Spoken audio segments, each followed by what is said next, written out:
live today again on December 6th. Make sure we're just live here. And we have the incredible guest, Mr. Bruce Poppy. Welcome, Bruce. Hey, Chelsea, how are you? It's so happy to be here. Glad to see you again.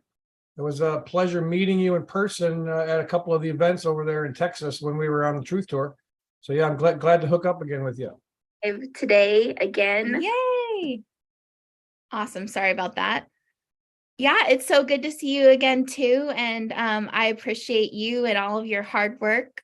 For those of you new to Mr. Bruce Poppy, he has a channel on Rumble on Popular Viewpoint, right? Yep.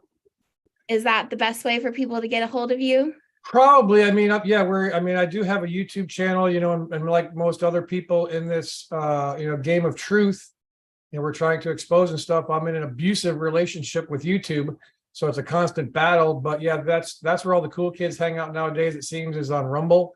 I do stuff on Facebook. I have an Unpopular Viewpoint page on Facebook as well. So I try to use that as a firing position, to get truth out there. Awesome. Well, we appreciate you in this movement, and it seems like you have been a huge asset, huge help to the whole Truth Tour team. Were you part of the Truth Tour 1 as well, or did you pick up on Truth Tour 2? I did do a couple of stops. I was my friend Gina, who was like the tour venue manager. Met Gina, and she invited me to speak when they were here in Florida, because I live in Florida outside of Tampa. And so the first tour, they had a stop in or near Sarasota, but that particular date I was out of town on some other stuff, so I couldn't make it there. And then she, offered, wanted me to come to speak in Indiana. Fort Wayne, Indiana was my first stop. It was on a Thursday. She asked me, the event was on a Saturday.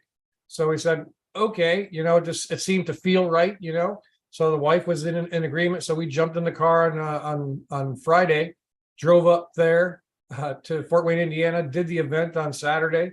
And they wanted us to continue on, but I had some other obligations. My wife had some oral surgery planned that next week, so we couldn't. So we drove home Sunday, and then we ended up flying out to Las Vegas for the finale on Truth Tour 1, which was just amazing, the 2-day event. So yeah, we did those 2 stops on the Truth Tour 1. Awesome. Thank you so much for all your hard work. Everybody talks about what a hard worker you are, and like how, if they need someone, they're like, we know that, Poppy's going to jump in there, no problem. I just want to serve, that's, my whole, thing is, when I came in, to this thing, just like everybody else, we kind of woke up on the 4th of November, 2020, and we're like, what the heck had just happened? What was going on? So we started, digging and looking, and, I'm just an average guy. I had, raised my family. My kids are all grown, got some, 6 grandkids, multiple different businesses. And I was like, this isn't right. So I started digging, and, it was kind of strange. The first 4 people that I found when I was digging and looking for some information about what was going on was, I found Scott McKay. I found Cirsten W. I found also Jaco and Nino, those 4, big players. And so that it was because of Cirsten. I met her first, and she introduced me to Scott and Nino. And it was because of her, Cirsten and Scott, they encouraged me to start my own channel to get my voice out there. Because Scott told me specifically, he says, hey, there are people that you can reach that I can't reach. That everybody has a different role. Everybody, conveys information a little differently, your personality, whatever. So some people, may be more, there's people that you, Chelsea, can reach and speak into their lives that I can't reach.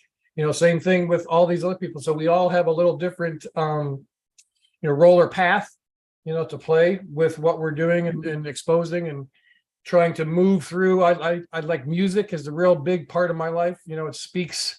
It's medicine for the soul. So just like that Prince song, dearly beloved, we're gathered here together today to get through this thing called life. So we got to work together to try to figure out a solution, a path forward that is going to end up ultimately, bringing a lot of love and light into the world. That's where we are. So that's how I got started and, started my channel, was around the 2020. So going into like kind of your background and how you started waking up, is that when kind of your wake up process started? Or well, I mean, something on the background. I mean, I got married when I was 16. I was 16 and my wife was 17 when we got married. This last August we celebrated 38 years being married. And so I started working, raising kids. We ended up having 4 children of our own. Hold on. How old are you? I'm 54. I'll be 55 double nickel in February. Wow, man, you look young for your age, because I'm 38. So you just had your 38 wedding anniversary. Wow. Yeah. So yeah, you guys were 1984. babies. Yeah, we were. So I don't know how I didn't meet Natalie, but I don't know how I didn't meet her, but she just celebrated birthday, right? Yeah, her birthday was this last Sunday. Yeah, she's a couple of years older than me. I joke around with her all the time. She gives me grief. I say she's 2 years older than me, but because she was born in 66, I was born in 68. And but she was born at the end of 66. I was born at the beginning of 68. So it's a little less than 18 months or something like that, less than 2 years. But yeah, she she robbed the cradle. That's why we joke around, because she's older than me. That's awesome. So I mean, it's going through life. I had worked a job. I decided I didn't want to have a job no more. I started having some health issues. I had a heart attack, pretty major heart attack when I was 36. It was 2004. And then that was the door that opened up for me to start my own businesses. I kind of knew I've always been, kind of politically plugged in and listening. I grew up, listening to Rush Limbaugh. And many people know of Glenn Beck from The Blaze. He's all over the internet, he's syndicated, but he started on talk radio here where I live in Tampa Bay. So I grew up, listening to talk radio. I was always politically connected, kind of aware of what was going on, but I was never really active. I was inert. But then after 9/11, seeing that and knowing or feeling or understanding, hey, something just isn't right here, digging into all that. So that kind of was the beginning phases of me, getting awakened. Wow. And then I've always came very close to being a children's pastor. I've always been, have my kids grew up in the church. We homeschooled our kids, but I became super disillusioned with the whole corporate church thing. Once I got involved and found out, all the politics that go on and the backbiting and, the different things in the church. So I kind of walked away from that stuff. And it was not until, maybe 4 or 5 years ago, that I started to, look into, some different things of where I came from, asking those questions. But I never really got any answers until a few years ago. It was Scott McKay turned me on to the book, because he tells his story, similar thing. He was, born again Christian, walked away from the church. And then he found this quantum physics, that whole realm, and he started digging, and through that whole journey that he went on, brought him back to God. And so that's been a similar path that I've been on myself. And the last probably year and a half, it just seems to be a hyper speed type of ascension where the things that my intuition, I've always had a really good intuition. My gut instinct, call it intuition, gut instinct, discernment, I've always had that, and I never really knew what it was until I realized, hey, that's what's going on. So I call it my bullshit detector. That's pretty sensitive nowadays. And so you can pick up on different things, get this information. I just know things that I really shouldn't know. I know it like I know my own name, but I'd never researched. I didn't know it. So those types of things, those abilities are starting to waken up within me. The last couple of years. But backing up with some of my health issues, I mean, that really, in 2004, had the heart attack. They put a pacemaker defibrillator in me in 2006.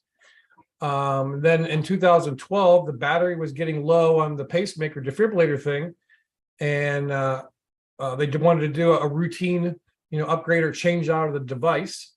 And so went in for that, and they ended up screwing it up. It took them 3 surgeries to get it right. Almost died. They put the device in. I ended up getting an infection on the inside, and so they had to go back in, take everything out. Went through the process, to put it back in 6 months later after I was, healed up and on IV antibiotics and all this stuff for 6 months. So that went through that. That was 2012. Continuing on, I was, growing, getting healthier, I thought. And then 2018 came around, another, it seemed like that pacemaker defibrillator battery thing needed to be changed out every 6 years. So 2018 was probably the worst 6 months of my entire life. Almost died again. And, I went through 7 different surgeries in 6 months. It was supposed to be another, like I said, a routine, change out of the device. They wanted to add a lead, because I only had 1 lead, to make it biventricular. So if anybody's, familiar with that type of stuff, they understand. So because of they normally put the device on the left side, but because of the situation I had in 2012, my device is over here. So they wanted to add this lead. So they cut me open here. They were going to feed the new lead in transvenously, is what they called it. And so I'm one of the very small percentage of people that my vein was too small to accept that type of situation. So they ended up aborting that mission, sewing me back up. And then a couple of days or so later, they cut me over on this side and what they call a mini thoracotomy. So they cut me here, cut me open here, put everything connected back up, was supposed to be hunky dory. Well, within 24 hours after that was all done, I ended up with a bleeder around my device. So my pec just grew out. It was just all filled with blood. It was horrible. So they had to go back in, clean that all out, find the bleeder, so that was 3 surgeries. I was in the hospital 7-ish or so days. And then on the pain meds from them, hacking and carving on me. One of my other situations that I had been dealing with is diverticulitis, and so because of being on the pain pills and such for that period of time, I got super constipated. Long story short is ended up with a perforation in the colon. And so they, decided, yeah, it was horrible. But there's a good ending to it. I'm like so sad for that. So they, they said it's a very small, tear, perforation. Maybe it'll heal by itself. So I was on ice chips, nothing but ice chips for 3.5 days. So, see if it would heal up and close up itself. They come back in and they say, no, it's not going to do. We got to do the dissection. So they ended up disconnecting the tailpipe. I ended up with an ileostomy. They had the bag, on the, the bag, the ostomy bag, which that was probably the worst 2 months of my entire life. Living on the verge of dehydration, because if anybody's familiar with that stuff, it was a high liquid output, not to get too graphic or TMI, but, made that really, after I made it through, now I look back and I have, super crazy compassion and empathy for those people who have to live with that type of situation their whole life. But it was horrible. So after, they ended up, doing the testing and reconnected everything, it was all working fine. Well, then a month after that, I ended up with an incisional hernia where they cut my stomach to do all their work. Ended up with a hernia about the size, a little bigger than a golf ball, poking out. My insides were coming out. So, yeah, they a few months later did the hernia repair surgery. So yeah, that was like 7 different surgeries within 6 months. And I've always been a positive, hey, let's figure this out, entrepreneur, let's get things done. I'm a doer type of guy. But through that whole situation in 2018, I had been beaten down, physically, spiritually, mentally. I wouldn't say I was suicidal, but I was giving up. I just didn't care. I'd lost my passion. I'd lost my purpose, for life. My wife, Natalie will tell you that, it was horrible. It was only because of her love and care for me that I really got through the whole thing. And then what reinvigorated me was, the attacks on our country and on humanity. That whole, the whole COVID stuff, all that, coming out and understanding, digging and researching and knowing where that came from and, the purpose behind it, the whole 2020 situation, all that stuff. And it just, I found a purpose bigger than me that I was able to pour, myself into, and that passion and that purpose, that drive, came back. And so, now because of some of the things I'm doing, I gave up really on medical doctors through the whole COVID stuff.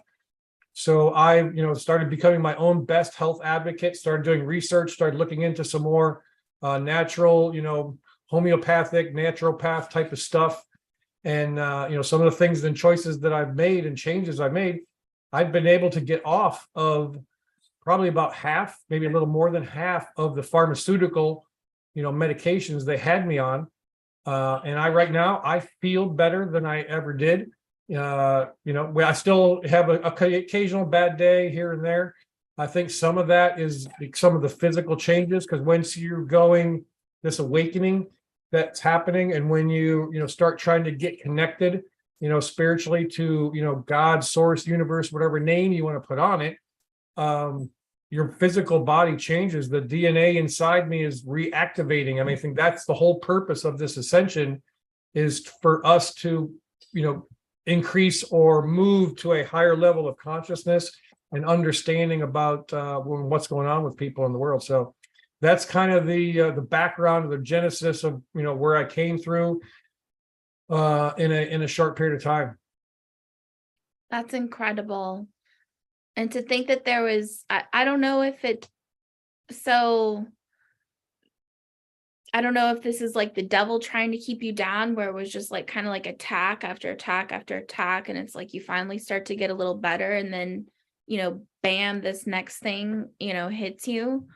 It seems to have been a little bit of a cycle, and I'm, breaking that cycle. I'm not going to allow that to happen anymore.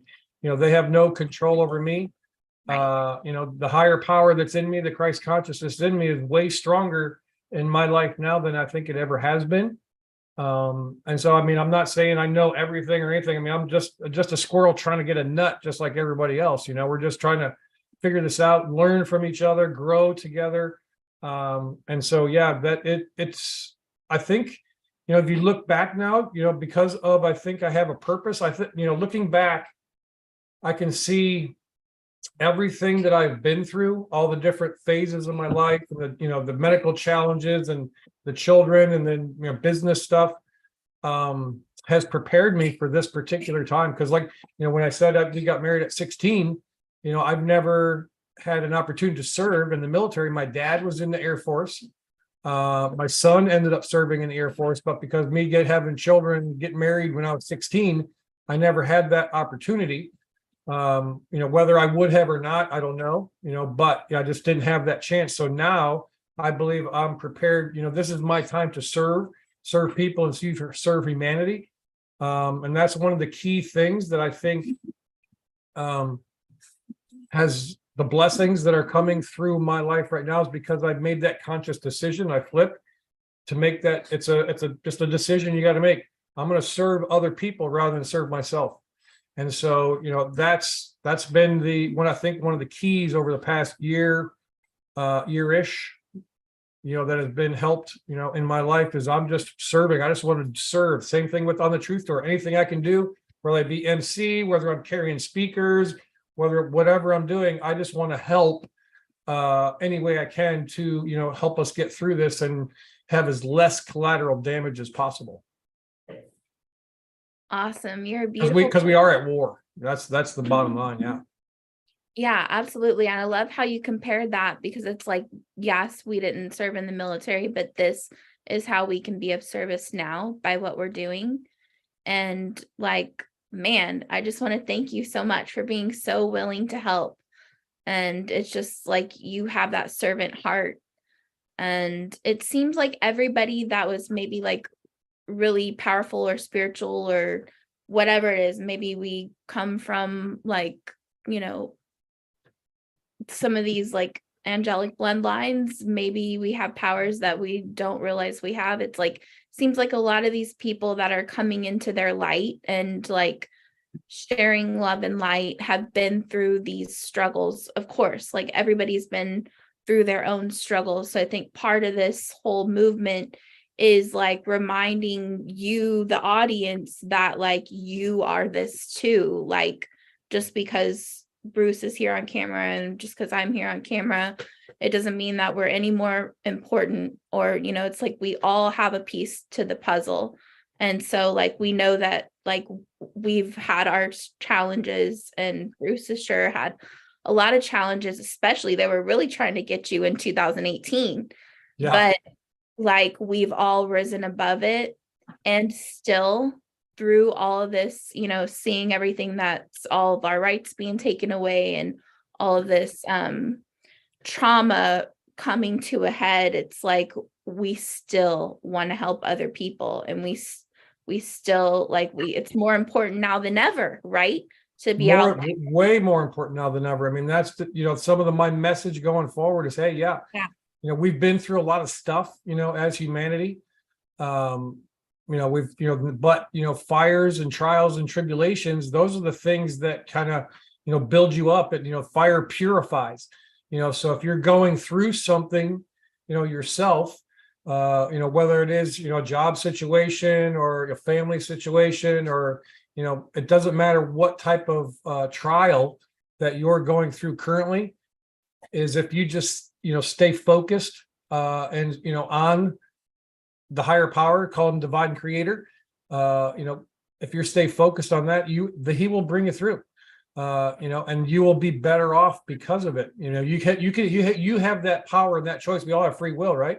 So, I mean, when all this, garbage that I call them, the Luciferian asshats, these evil cabal people who have had their boot on the neck of humanity for eons now, their goal, their plan is to kill us off, cull the population down to a more manageable number, because they realize if there's too many of us, and we realize and come to the awaken to the fact of who they are and what they've been doing, that they don't have a chance against us, and that's the battle that we're in. I mean, this is what we're going through right now. Many people still believe or think that it's about the 2020 situation. But that's not the case. It's way bigger than that. Many people think, that this whole thing that we're going through is about the bioweapon. It's way, way bigger than that. Do you think it comes down to they're trying to like ruin our DNA? I mean, oh yeah. I mean, even just recently, if people follow the Q post, one of the last Q posts, talked about that type of stuff. They want to, their ultimate goal. I think a lot of the truther people in the community don't talk a lot about it. But I think their ultimate end goal is this whole transhumanism thing, to kind of merge technology into people, and all that's where they want us to go. Ultimately, that's their ultimate end goal, is the whole transhumanist type of thing. And if you're not familiar with what transhumanism is and how it all works out, or what it all means, just like everything else, do your research, do some digging. It's all over the place. One of the fantastic people, and I don't have his information right off the top of my head, he's on Steve Bannon's War Room all the time. His name is Joe Allen, and he's got a really a funny a website. It's odd, but you can go to the War Room, search Steve Bannon, the War Room, and you'll find Joe Allen. He's been bringing out information about the transhumanist agenda, with the World Economic Forum, all those guys. That is their end goal for us as humanity. And that's not, if they want to separate us from God, that's the, kind of making it plain, or they want to sever that connection that we have with our creator, so that they can be the ones, that we look to, or they want us to put them on a pedestal as our gods and be subject to what they say and do and, believe. Here's the reason this is so important, is because like we have to recognize evil for evil when we see it. That way we can not be okay with this separation. Because like when we accept these things that are happening, when we accept these like, kiddie porn ads by Balenciaga and try to brush it off and act like it's not a big deal or try to normalize this behavior, it's like that's what we have to see. That's where we have to like wake up and understand who our real enemy is, because that's where we're at. And the whole point, this is so interesting. We have this conversation because earlier when I talked to Lowell Johnson about ascension, it's like he had made the comment, the whole point of this whole experiment of Earth, that we created this timeline for ourselves to understand what it's like to be separate and have the polarity and, have this division so that we can come together and find God in that. Like, so it's like we have to overcome this division by uniting again in love. 100% correct. Yeah. When we talk about getting connected to God, I'm not talking about religion.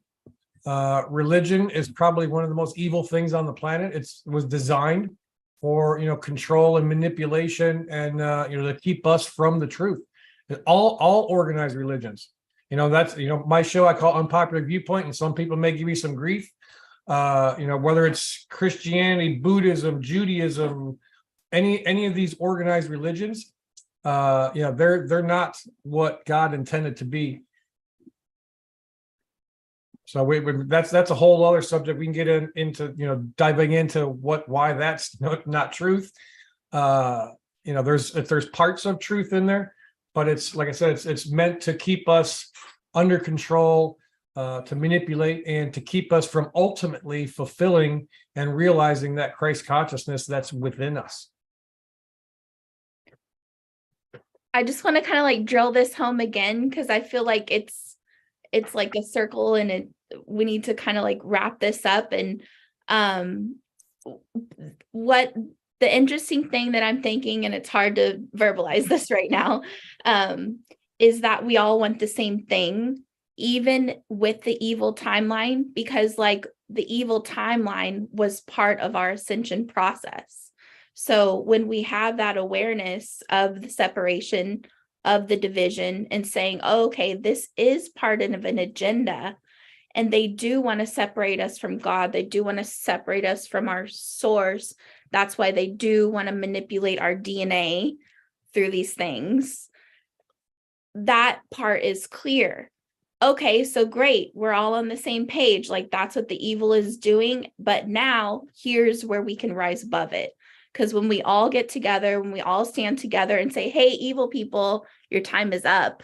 Like, you've had this world long enough. It's our turn now.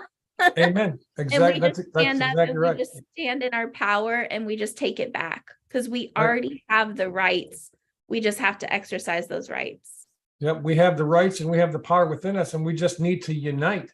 That's been their game, all along, is to keep us divided, fighting against each other, for eons. It's not, the rich versus poor, black versus white, Republican versus Democrat. And now it's, people who play the hokey pokey and those who didn't play the hokey pokey. Religion, exactly. All these different sects and different things. Everything that the world system has put in place is meant to keep us divided and from uniting. So, because they know if we unite, I mean, everybody probably has seen that meme, where you got all these really elites playing a board game, playing this game of life, and all of us people are bent over and the board is on our back, and all we got to do is stand up and the game is over. And that's where we're moving into, I think, in this next phase of the current operation that we're going through. And so that's been my kind of focus, is I'm working on myself to be the best that I can be, so that I can be the best service to other people. Because you had mentioned we need to know who our enemy is. Our enemy isn't the people riding around in their cars by themselves with the mask on. Those aren't our enemy. I used to initially, get angry and say, how can you be so stupid? What are you doing? And, that was my initial reaction. And then it was, kind of, I would make fun of them. Like, look at that, silly person. But now I've moved to the point where, hey, I just have compassion for them because they're just as blind as I was, years ago. So they just haven't come to that realization yet.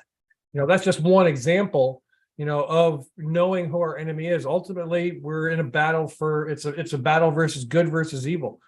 It's not the the stuff that we see, even some of the things that we see within this alternative news media, because now we are the news, right? Because you can't trust what is happening on the mainstream news or legacy news, whatever you want to call it.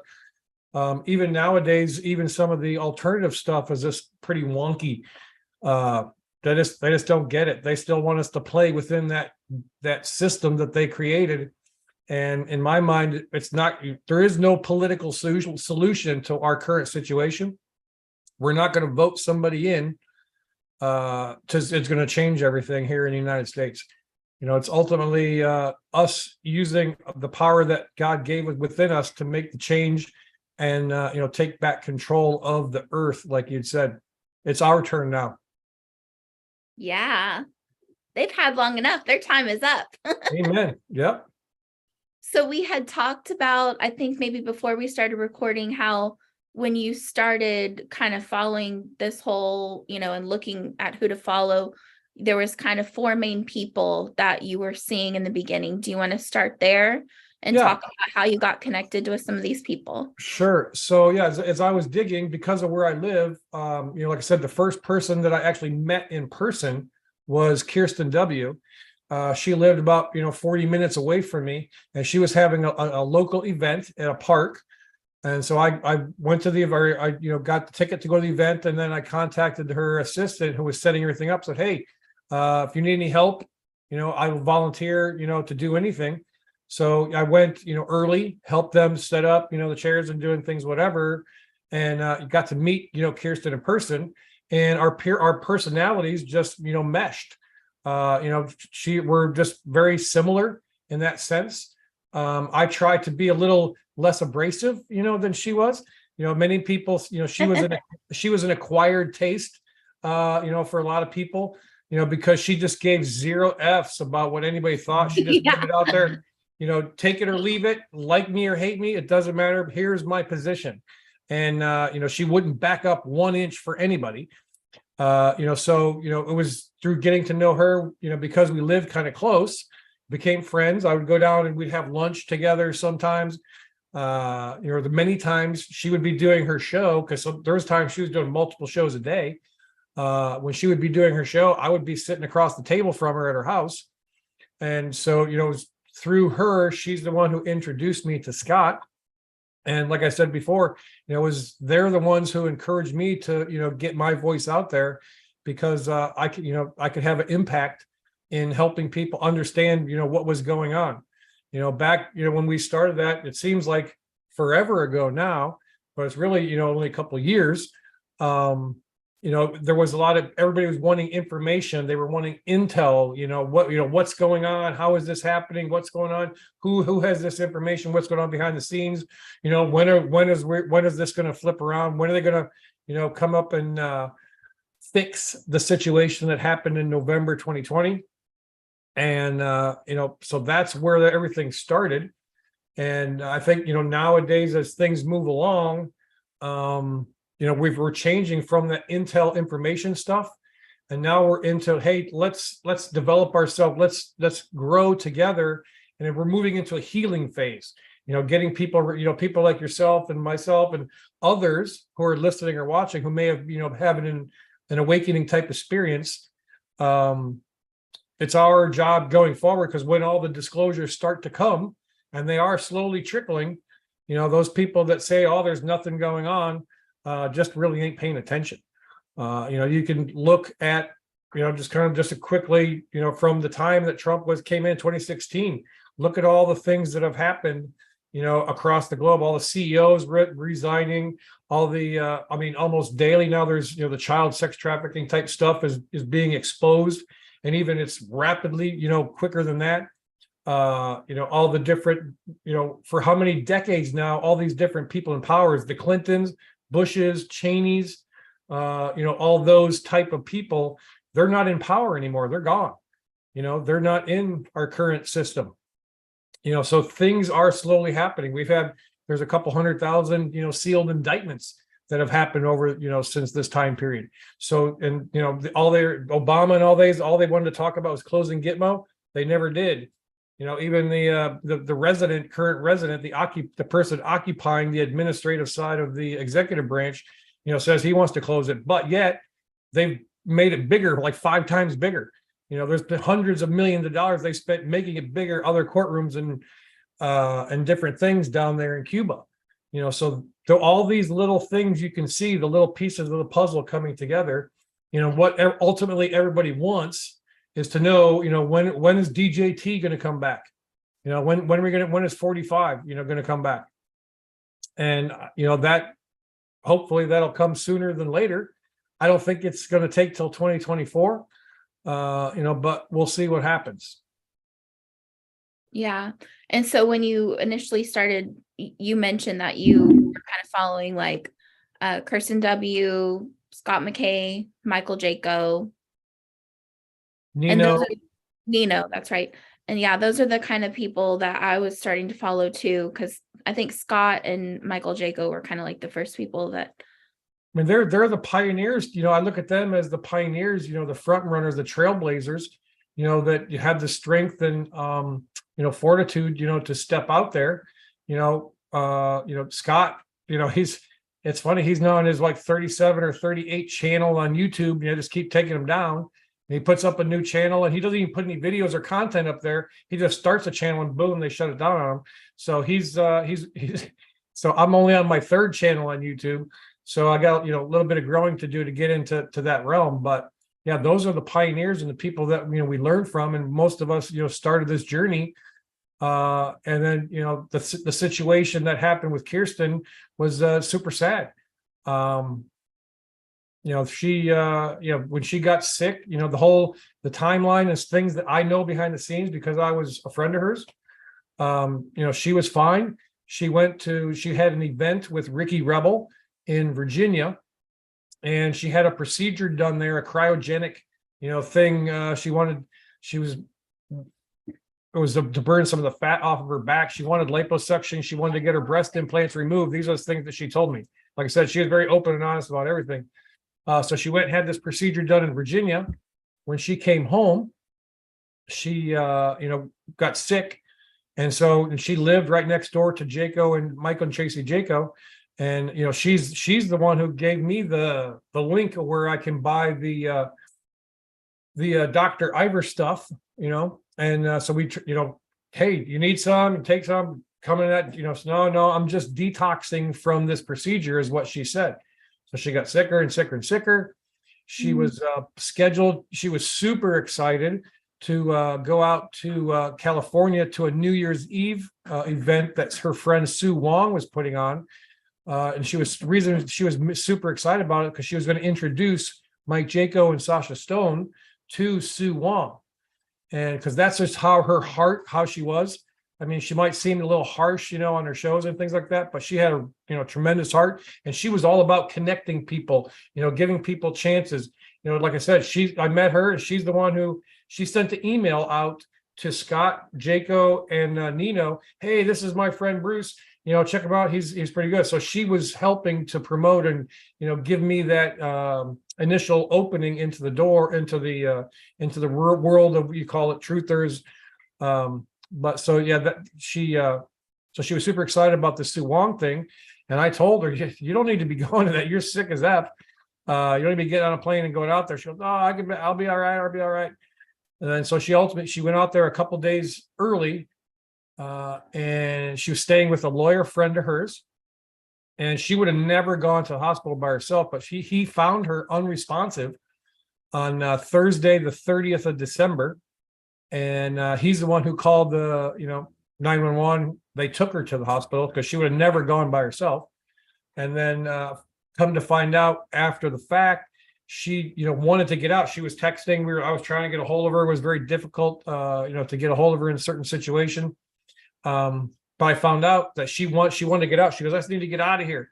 Her friend, Courtney, actually got her out of the hospital. She was able to physically get out of the hospital on Tuesday, the 4th of January, and didn't make it really far. Got her into the car, hardly made it out of the parking lot, had to bring her back because her oxygen levels were like so low.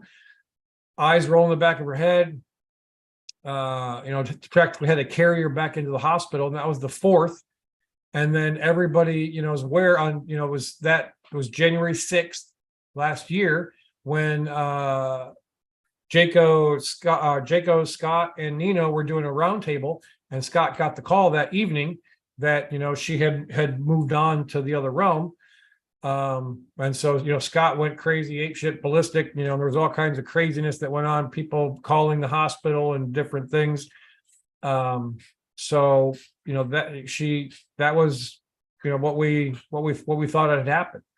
An odd and a really strange thing that happened for me is that morning, January 6th, I was having coffee with a friend talking about the January 6th people that are being held in jail with no due process in that 10 square mile area, foreign occupied territory that's not even part of the United States. Technically, they're in DC because the Constitution and the rule of law doesn't mean shit up there. So we were talking about that, and my phone rang, and it was Kirsten's number. I said, "Oh, I gotta take this." Oh my God, I'm so glad you called. Are you okay? I've been trying to get hold of you. The morning of January 6th. The morning of January 6th. It was actually 9:21. I've changed phones now, and I think that call log is gone, but I'd saved that call log for a long time. 9:21 a.m. was my phone rang, and I didn't hear any voices. I listened, and then it was just silence, and then I would hear a muffled rustling, like a pocket dial, or if it was in a purse or something, just a muffled rustling. I was listening very intently. I said, "Hey, if you can hear me, push any button on the phone so I know you can hear me." And again, it would go from silence to this muffled rustling, and then silence. It went on for a couple of minutes, and then the call ended. And I didn't know at that point. I was like, "Oh, that was kind of weird." And then that evening, during that show with Scott, Mike, and David, then we figured out what was going on. Okay, because I watched the Truth Tour event this weekend, and I could have swore Tracy Jo Jaco said that she passed at 9:01 a.m. That's what she said. She had the document, the alleged document 9:01, which was weird as well, because I had gotten that call. It was 9:21 a.m. I'll never forget it. I was actually going to ask you the time of that. Yeah. It was not 9:21. I remember it. I know it like I know my own name. And so some strange thing, initially I was, because a lot of people talk about, there was all rumors, that, she was scooped away by the white hats or the black hat, whatever, we have these things, we talk about who's alive and who's dead and all this stuff. But I initially felt, that she was really gone. Because I knew that she didn't have any family, real, family. It was just her dad. And she had talked about, she was waiting. She was tired. She was, kind of done with the whole truth, doing the shows and things. She was just worn out because she had been going hard. When she started, it was during the Michael Ferguson stuff outside of St. Louis. That's when she started, doing the shows and stuff. But she was, tired. She was waiting for DJT to come back, and then she was going to retire. She had plans to go see her dad because she hadn't been. She was from Singapore. Her father was a big shot with the Singapore stock market, and she hadn't seen him in a long time. So she was planning on retiring from doing podcasting and going, and seeing and spending time with her dad. Another odd thing that I heard is, just about a few days before that she, moved on, her dad was sick and passed away as well. So I knew she didn't have any other siblings. The whole situation with her, her body not being claimed, and then now Tracy Jo Jaco has her as a box that supposedly has her ashes in it. So that and my initial also said that you learned something else that was interesting recently. Yes, that's the next thing I was gonna say. Initially I felt I was super sad, and I we would have private conversations when it all first happened, and there was a couple of words, a certain phrase that she would label, or we'd have, talked about certain people, and she labeled a couple of people with these certain words, and only her and I, knew what those words were. So I put out there, hey, if you're still, I texted her, a few times. This was right when it first happened. Hey, if you're still around, because I was unsure, maybe, hoping. So I text, hey, if you know how to find me on any of my channel, whatever, just, make a comment anonymously. If I see these two words, then I'll know. So I never saw those two words, but just was probably after the tour. So less than a month ago, a mutual friend of ours got a hold of me, texted me and said, hey, just for shits and giggles, I dialed Kirsten's number and her phone is still active. And I'm like, what? Yeah. He left a message. And so I said, I didn't believe him. So I did it myself. I called the number, and yet, sure as shit, her phone's still active with her voicemail on there. And almost a year later, the phone being active, it's not like it was a number, got cut off and recycled and somebody else had the number. Now it was her on the voicemail. So her phone, or not, someone has to pay the bill to keep the phone on. Yeah. The phone companies, if you don't pay your bill, they'll shut that shit off pretty quick. So yeah, almost a year later, that she has moved on and her phone is still active. So that's, one piece of that, that just kind of gives me a little more hope. Hey, if she's out there, she's listening anywhere. Hey, hope things are good. Whether you're on this realm or not, hey, I don't know, but yeah, I'm, still thinking about you, and I appreciate everything that you did to help me get into, helping me wake up and get into this, thing to help save America and ultimately humanity. I'm starting to get emotional now. I'm surprised I got through that whole story without getting emotional myself. Usually when I tell that story, because I tell a lot, I get all broken up, but I think maybe I'm not getting broken up because my spirit is knowing something. I don't know. Like I said, I don't want to start any rumors. I don't want to be that guy, that, I don't know anything, it's just a hope that I have. And then certain evidence and little things that just don't make a lot of sense, the way the whole situation, came about. So, like I said, I'm not, I want to be that guy. I'm starting, don't want to get messages and Bruce said Kirsten's alive. No, I just said, there's certain things that have happened that just don't make sense.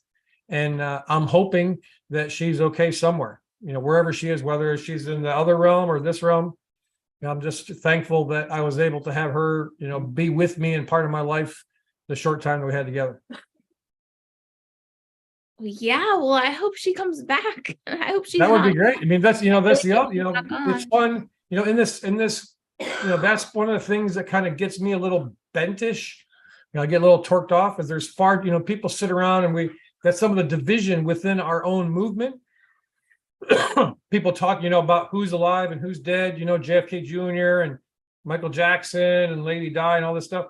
That's all fine and well to talk about and have these discussions. But until they decide to come back out on the public stage, it doesn't help us move the ball forward and save our country and save humanity.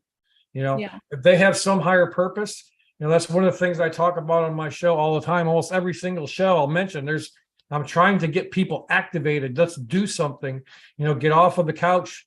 Let's get involved some way or another, so we can unite. We need to unite. That's been the problem. So there's still far too many people sitting around waiting for Trump, the white hats, the alliance, however you want to label those, the good guys. There's still people waiting around for them to ride in on a white horse and save the day. Well, we, the people, if you look into any, and spend any time looking and studying some of the back channel intelligence stuff, we, the people, have been a major part of the plan all along. I mean, the very last, Q stuff that happened in 2018, I think, or it was 2020, before they restarted again, they took that hiatus. But the last one was that Twisted Sister video. We're not going to take it. Are you ready? That was the phrase. Are you ready to finish what we started? So they started the ball rolling, helped us, asked the questions and got us, thinking and researching and, asking questions and not, just trusting blindly what the, ruling elites, have been telling us. So they started it. We're the ones who have to finish it. It's very obvious, and everybody, the different things that have happened. We thought that, I was one of those people that thought that the midterms were not going to happen. The ones we just recently came through, because you can't, how can you move forward with you can't, until you fix, the past situation in 2020, you can't move forward. So that I ended up being wrong on that, so, and then, when DJT came out and made his alleged announcement, he never mentioned 2024, and 2024 never came out of his mouth. And the way that the documents for the Federal Election Commission were filed, that's a little bit different and weird, excuse me. Because I believe I've read the documents that Derek Johnson talks about. And, he's posted, if you follow Derek on his Facebook or his Telegram channel, he was just a couple days ago, spent a couple days at Mar-a-Lago meeting with the Trump team, Derek Johnson. So that's interesting. Yeah, I saw a picture of him with Trump, and I also saw someone else that I know separately that was with Trump that day. Interesting. Okay, hold on though. Let's finish up with freedom in action, and let's backtrack for a second. Because I do want to talk about Cirsten a little bit more. So first of all, I just want to acknowledge that the last time we had this conversation, Bruce, this is not what you thought. Like, you were under the impression that she was gone. Right. Yeah. When we met in Dallas, at that barbecue place, I was convinced 100%, that wasn't the case. That there was no possibility. And I asked you that, and that's on camera. Like, I posted that video. You'll find it in the videos. That was all. That was my belief. But and I asked you why. So why could she, or why do you believe that she's definitely gone? And you said because of all the different, things that you've heard, like, the guy that she was staying with, and then the girl, Courtney, that picked her up from the hospital. And you're like, there would have had to been a lot of people in on it if that were the case. Right. But but then because she was legitimately sick. I mean, you can go back, her Rumble channel is still up, and her last video that she did was December 28th of last year. That was her last video, and she was sick as F. She was hacking. She barely got through the video. I mean, so she was, super sick, and we know talking about like having these detox. Right. That's what she was believing. Yeah. So, that's one of the things that because she didn't take, she wasn't taking the stuff that we know that can combat that type of situation, the stuff that they banned us from talking about, those two things most people are aware of, but she wasn't taking that. And so that was one of the odd things. And then knowing how the hospital protocols are, once they get you into that hospital, and the things that they pump into you, that they're, that's their normal protocol. And, not wanting to blow up your channel, but we know that stuff, what it ultimately ends up to, that the stuff that they give you that they say helps is, your kidneys shut down, fluid builds up in the lungs, even worse, and they stick you on the ventilator, and then that's the kiss of death. So, knowing those protocols, and that's where I was in that belief phase, that there's just, I just couldn't see how she could just, be scooped up or, taken out of the picture, mainly because of one of the big things in my mind was the whole Courtney situation, the way that she was wanting to get out of the hospital. And then 2 days later, we got this information. So it wasn't until recently that, that phone call that I got from her friend, and her cell phone still being active almost a year later, was very, very intriguing to me. You have your phone near you? I do. Let's call her. Let me see if I can, let me find that out. Let's see. I just wanted to say that, like, I actually pretty much started my channel talking about this because there's so many people that were grieving her death. You know, it's like when you're an audience member and you like, there's a lot of women that really looked up to Cirsten because of her balls, you know, basically. Put on speaker. I just want to make sure it's still I'm still. Okay.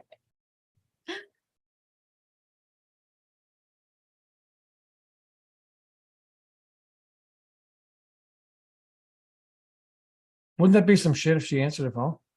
Oh No, my God. I'm just playing. Now it's just ringing.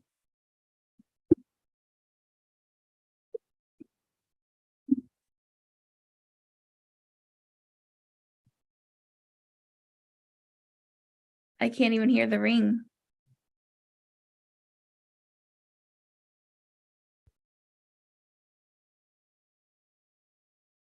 Yeah, it's weird. I can't hear anything.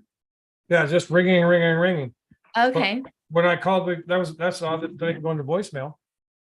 But yeah, But you heard her voicemail when you called it. It did, yes. And I also sent her a text message as well. So, you know, whether it's true or not, hey, I hope it is, you know, but you know, that's not going to change where we are, where we need to go and all that stuff. And hope, and I know someday we will be, you know, reunited and connected in some other life. So, but let's just think about this logically. Like, so the whole reason that I started doing videos about it was one to kind of honor her because of all of her service to us. But then also like, let's keep freedom of speech about it, and it's okay to have the conversation. It's okay to question things. sure. This is what we were taught to do, research everything. And when I saw that the conversation around her possibly still being alive was being censored pretty much, and there were certain people, you know, saying that she's gone and that's it.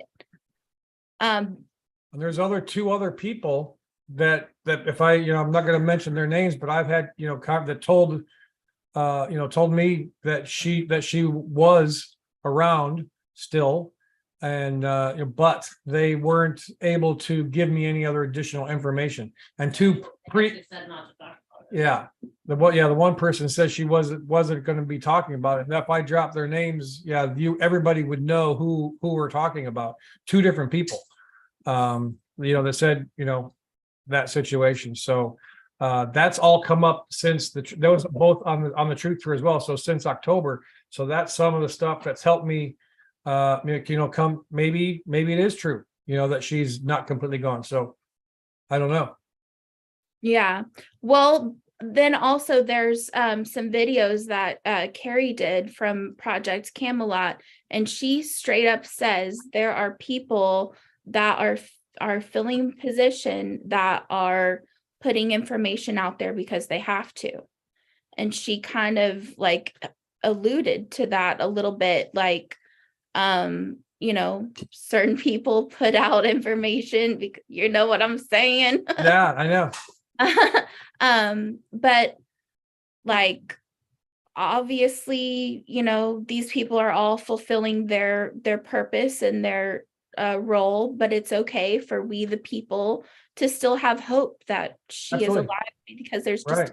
a lot of strange things. The fact that her body was missing for a while, and then the fact that, like, you know, no one else claimed her body, and you know, her, like Tracy Joe and Michael had to do that because no one else from her family, and it was Right. just like, it's just a lot of things that doesn't make sense.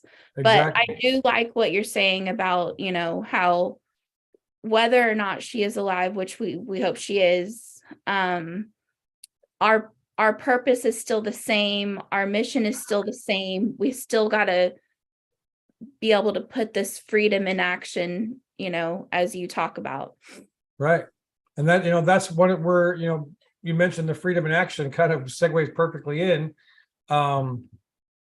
is coming up here in the middle of January is, you know, Lewis Herms, we had Truth Tour 1, Truth Tour 2, he's had this new vision that he wants to get, we're doing a Truth Tour 3, and it's going to be completely different than the first two. But the first two, we brought in all kinds of different, speakers and truthers from everything from a spiritualist, data people, all these different viewpoints, coming together and just sharing information to try to get people, to give people a wider perspective of what potentially is out there for them. So this third one here we're doing starting in the middle of January is he's calling it Freedom in Action. We're going to be going to 26 different stops in about 15 or 16 days. So some of those days we're doing 2 a days. We're going to be doing workshops, a 3-hour workshop, hands-on kind of training, boot camp, if you will, in different cities. You can go to truthtour.net. And all that information is there for, where we're going to be, when we're going to be, the cost. And so what we're going to be doing is teaching people, giving people tools and resources, how they can affect positive change in their local communities. Because that's where the grassroots, stuff has to be, the whole school, we're going to, teach people, if have never been to a school board meeting, we're going to, give you some of those basics of how you can get and affect the school board meetings, because we know they're coming for the kids hard. So school board meetings, city council meetings, how to, if there's no patriot groups, we're going into a lot of blue areas. It's only going to be on the West Coast in person. That will be streamed online as well. But if you're in an area, there's no patriots, you don't have no connection, because that's one of the things that we noticed on the tour, that many people were like, oh, I'm so glad you came here. Nobody ever comes here. I just feel like I'm all alone. I'm all by myself. We heard that over and over and over again. So we're going to say, hey, you can start a local group in your community. You can get together. If you just start with the 2 or 3 people meeting at somebody's house, and you can meet, once a week or every other week or once a month, and start, growing and spreading it around, to be able to come together and unite and share information so you can affect the local community. That's where the whole thing is. I'm huge on my channel about, I always say, just like General Flynn says, local action has national impact. We're looking at all this federal stuff, but a lot of the problems start in your local community, in the city or county or town, wherever you're at. So that's what we're going to be doing, going to 26 cities or 26 stops in 14, 15 days. It's $35 for the ticket to come in person. And we're looking, if you go to Truth Tour Not Yet, we're looking for people, leaders in those communities where we're going, to help be the spearhead, to help be the, shining light to kind of kick off and start this thing. So we're going to be giving information, teaching, training. You're going to have workbooks and things. Some people are going to be coming in there'll be surprises, coming in via Zoom. So that's what it's going to end up being in the middle of January, starting, I think, the 14th. I don't know if I have the website up here, but yeah, you can go to truthtour.net and all the information is there. Same site as before. We just shifted it over to the Freedom in Action. Awesome. Okay. Well, since we are live, if anybody has any questions, post your questions in the comments now, and I will look at it on my phone. And I think this was a really great conversation, and I think that it was all well needed. I think Truth Tour 3 is going to be a major success, just like 1 and 2 were as well. But I love how you guys are answering the question, like, how can we help, or how can we get involved? What can I do? And I can also talk about talking at your local school board meeting, because I have done that a time or two. I just want everybody to know you have the right as a tax-paying citizen to attend any school board meetings in your county. So a lot of times there's going to be multiple different school districts in your county. So you actually are able to attend any one of those school districts as long as it's in your county. And what you do when you get there is you just fill out this form to speak, and they give you either 1 minute or 2 minutes or 5 minutes, depending on how many people speak. But I mean, you're going to be speaking in front of everybody there and everybody watching online. So I mean, it's an audience that has to listen. Yeah. So if exactly. you haven't yet, we should, or maybe I did go to several school board meetings. Maybe I should start going back and going You got to again. constantly watch them, because they're Yeah. trying to slip stuff in. Everybody, everybody's seen. Most people have seen, the videos back when they were, doing the whole mask thing in the schools and all that different. Parents were just fired up and they were just swarming. But since that stuff has kind of waned, and they're still trying to re-implement that stuff, so you got to watch them like a freaking hawk. But all this LGBTQ stuff they're pushing on kids in elementary school, this transgender stuff, that they're wanting to hide from the parents. And it's very, very nefarious what's going on. The books that could potentially be in the library in your local school for kids is horrifying. It's pornography in the school libraries. It's essentially what it is. So we have to constantly watch them. Most of the time the school boards are, quite honestly, boring, because they talk all the business type stuff. So you can find your school board website, look at their agenda, what they're going to be talking about. So that's some of the stuff we're going to be teaching. And just like Chelsea said, if you pay taxes, because people say, oh, I don't have any kids in the school, it's not, it doesn't affect me. That's a bunch of crap, because where I live here, even though all my kids are grown, in upwards of 35% of my property taxes goes to fund these whack jobs and what they're trying to do to our kids. So you darn betcha I got skin in the game. They're taking my money to fund all this crap. So I definitely have a voice and skin in the game to be able to, call them out and hold them accountable. So that's what we need to do. I mean, if you look at Brazil, just to kind of give you a perspective, we need more people to be active. Look at all the people that happened down in Brazil, all those people in the streets, millions and millions of people, right? And we know what happened in 2020, and they did it again here in the midterms. And in Arizona, there was, people gathering. Lewis went out there, spoke and stuff. Tenor with the Mystery Machine was out there in Arizona. They had the day of the protest, the major day of the protest when they first started it, there was like 82 people that Lewis counted, 82 people, and they're stealing our country because of the, the way that they're running the selections, and so people are okay with that. But, well, maybe we'll just have to work harder next time. We'll get them. That's a bunch of crap. Ain't nothing going to change. It's going to get way worse. So until we have massive amounts of people peacefully, protesting in the streets, calling these people out, holding them accountable, nothing's going to change. So if you're, one of those people that's just waiting, for the white hats or somebody else to do the work, well, what's going to ultimately end up happening? Yeah, we're going to be just like, China or Venezuela or any of these other places under communist Marxist rule. And, that movie 1984, everybody's going to be wearing the same color gray suits, drones coming, looking in your window, surveillance all the time, central bank digital currency. If you do something that pisses off the government, boom, central bank digital currency, they'll cut off your money. That's where we're going. The forced compliance. And that's why we're, the shirt, we won't comply. That's, doesn't, I've made the decision already. There's a lot of people talking about the sovereign, movement, state national stuff. It's a bunch of crap. All you got to do is in between your, from your brain and your heart. I've made that decision. I'm sovereign. There isn't anything that they can do to me or, anything. I'm living my best life, and there isn't anything they can do. So I've made that decision, and I'm willing to fight, whatever it takes to make that stuff happen. Any good questions popping in?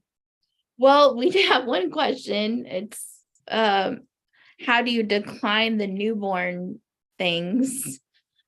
Just like with anything, we just say no. Just say no. Yeah, exactly. That's the whole yeah. I mean, I know it's super hard.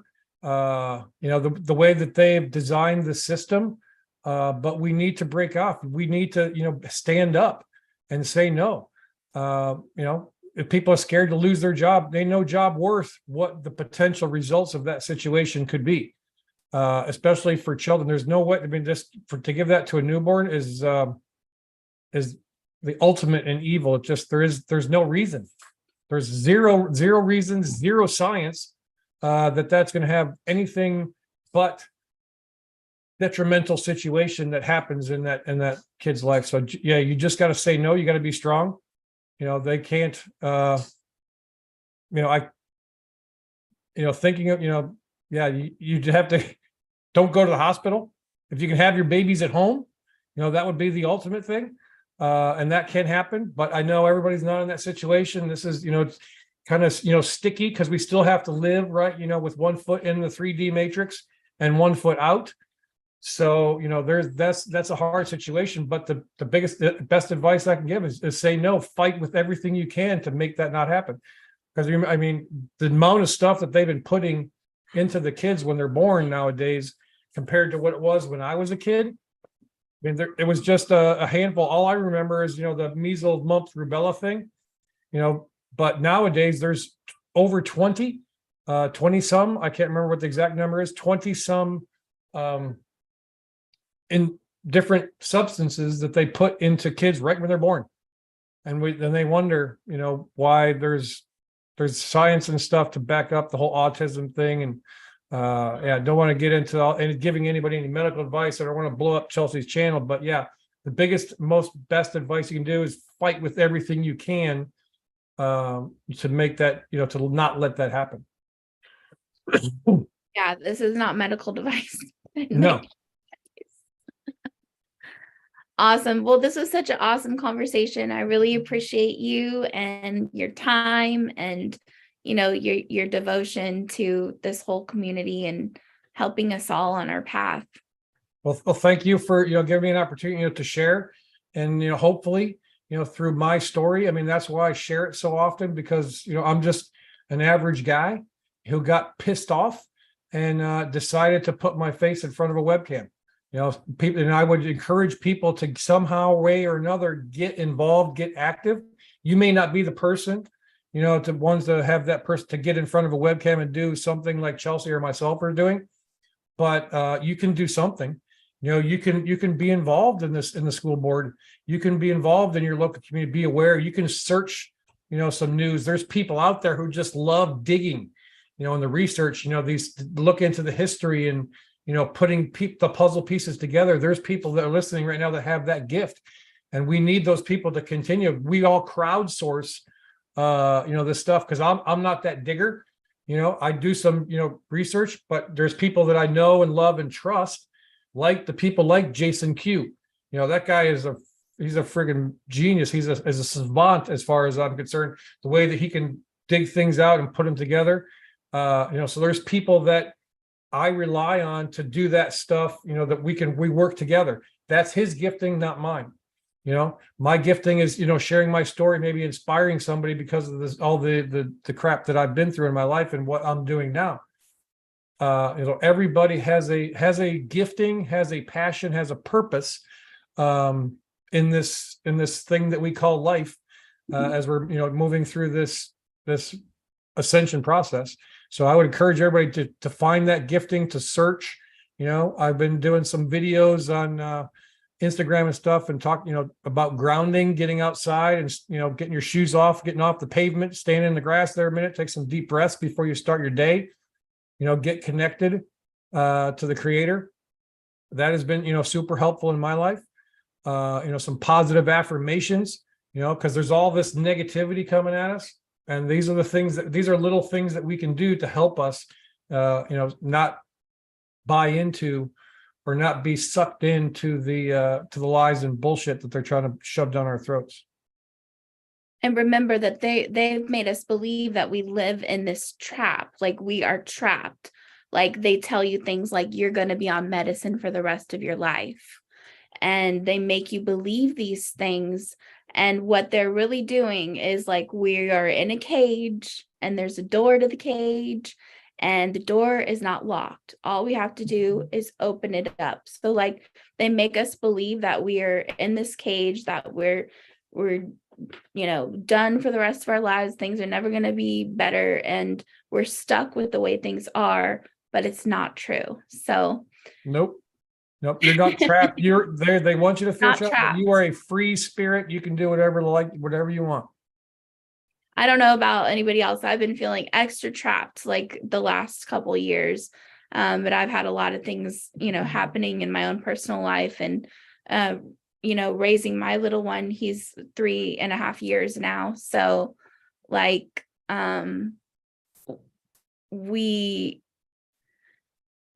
it's been difficult, but now that I've learned a lot of the reality of different things, like around my health and my son's health as well, like they really kept us stuck for a long time. But now that we have the power and the wisdom to move past it, I actually have gotten off all of my prescription medications. Awesome. 3 different ones. Yeah. Excellent. And Yeah, that's fantastic. We don't, we don't have to stay bound to their system. And it's a matter of changing the way that you look at stuff.